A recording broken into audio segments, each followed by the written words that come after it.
this evening I have a Fr Dermot Preston, and he is visiting us for a short while, I must say. So, with any further delay, we'll go straight into our program this evening. Father, good evening. Welcome to our program. It's a privilege to have you here. First of all, welcome to Guyana. Thank you. Nice to be back. Okay, good. So, Father, what is it like to be back here in Guyana? Well, it's a shock again. I've kind of been working in Europe for these last few years, and so therefore the European climate is.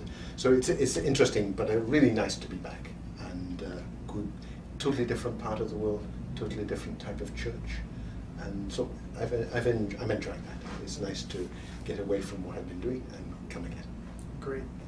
So, Father, you've just returned from a very important meeting in Rome, where you elected a new superior general. What was that experience like?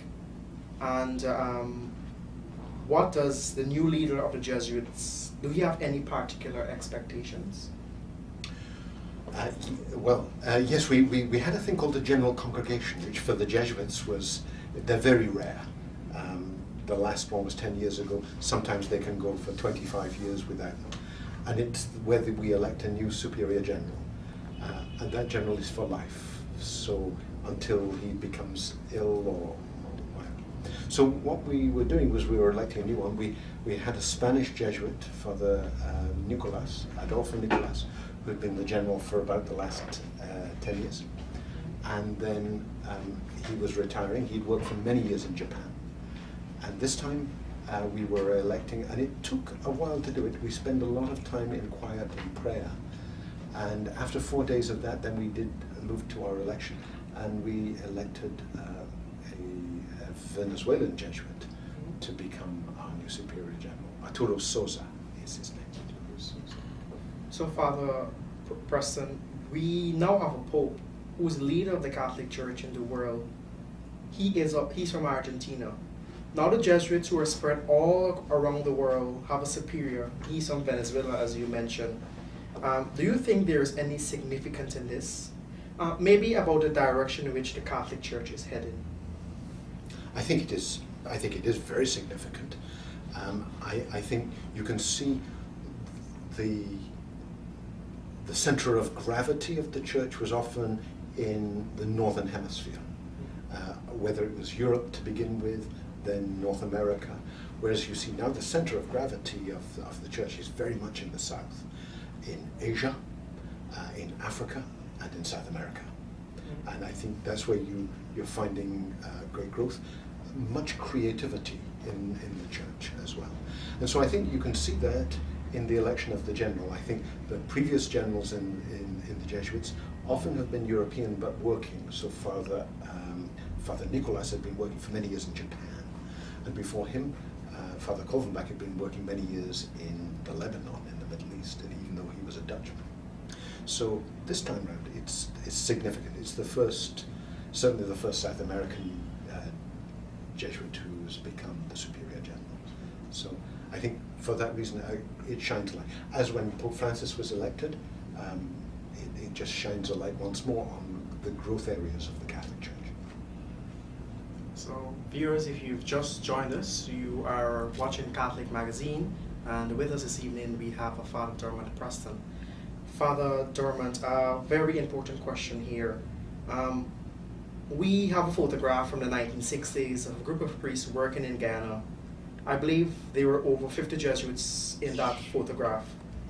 And the Jesuits are the backbone of our church here in Guyana. And they were mainly from the United Kingdom. Now, presently, we only have a handful of Jesuits working here in Guyana. Can you tell us about your short-term and long-term plans to deal with this situation? And secondly, is there a message in this for the laity? Yeah, I think there's a big sort of strategic question, which when we had this general congregation recently, Pope Francis came to speak to us as a group of provincials and delegates. And one of the things he was saying to us is that we have, as the Society of Jesus, as the Jesuits, we have a particular charism. which is different, say, to the Dominicans or the Franciscans or the Carmelites or all of those religious groups, and also is different from a diocese in that way. And so one of the things he was saying to us is that as Jesuits, our charism is to go into places and to build things and then to move on.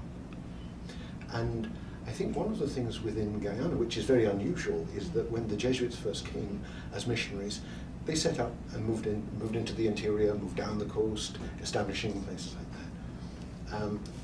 Often if you go to other parts of the world, you'll find that we go set up a parish and then hand it over and move on to something else. In Guyana, it's been unusual because we've still been in particular parishes.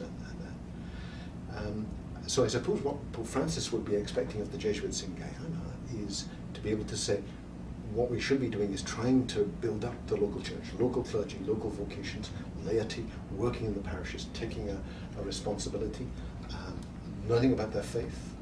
There are many people, wonderful PLAs on the coast and in the interior who are doing great work like that, developing that faith formation.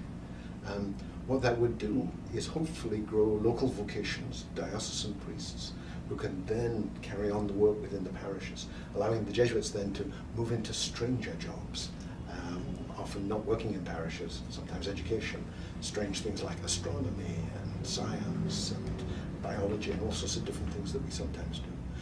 The Guyana Jesuits are unusual because we work in so many parishes. So, Father, could you tell us about the short-term plans you have to deal with the situation whereby it's no secret, we lack priests in our country, Guyana, and we are even lacking Jesuit priests from Britain. Majority of our Jesuit priests here in Guyana are from India. Could you tell us a short-term plan to deal with that very important situation? I think as a mission, Guyana has always had something of international flavour. Before the British Jesuits arrived, there were, I think, 2 Italian Jesuits came. That's going back well into the 1800s.